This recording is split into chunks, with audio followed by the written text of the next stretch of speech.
on your behavior, it's on your heart, it's on your DNA. Like, how do you deal with all that?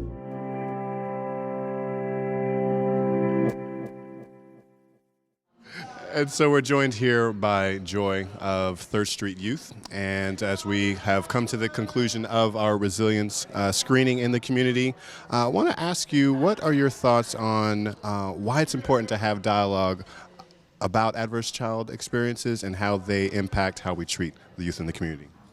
I think it normalizes what's happening to us, and not that everyone's an outlier or being siloed by their own trauma, because we're all dealing with this trauma and we don't tend to think that other people are also experiencing it at the degree that we are.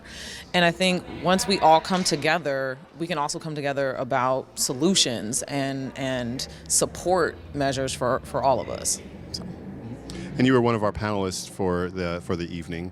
And what's the role that you see your organization as to help ensure that youth need not feel so stigmatized by the experiences that they've had? We are a youth health hub, right? So you can come in and just be yourself, but also receive services that you need. And it's not pushy. So like one way that we do it is with our studio. Young men and women come in and we're just like, you can come in, do your music, however you want to do it. And it's our way of also doing some case management. They don't want to sit down and talk to a therapist all the time, but saying, how's it going? Are you working? No, I actually want a job. Okay, well, let's talk about that. Then you can kind of dive deeper into what other issues they might have going on. Besides, every young person who comes through our door is screened. We also use the ACE measure to screen our young people to see if they need other services.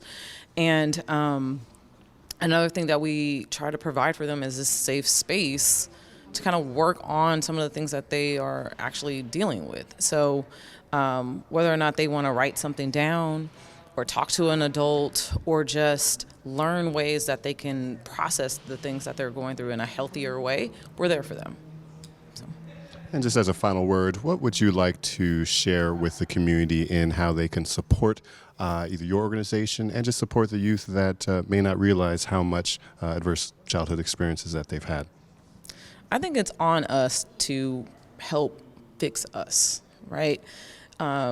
Just like we were saying on the panel, a lot of times we focus on just the homes, but it's really our community issue and our responsibility to kind of help with this. If we don't voice what we need and what we deserve, who's going to give it to us? How do we advocate for ourselves to get these things? We have to start doing that. So. Thank you, indeed. And that's why our community comes together to have this dialogue and, again, to support efforts like yourself in the Third Street Youth. So thank you so much. Thank you. Night.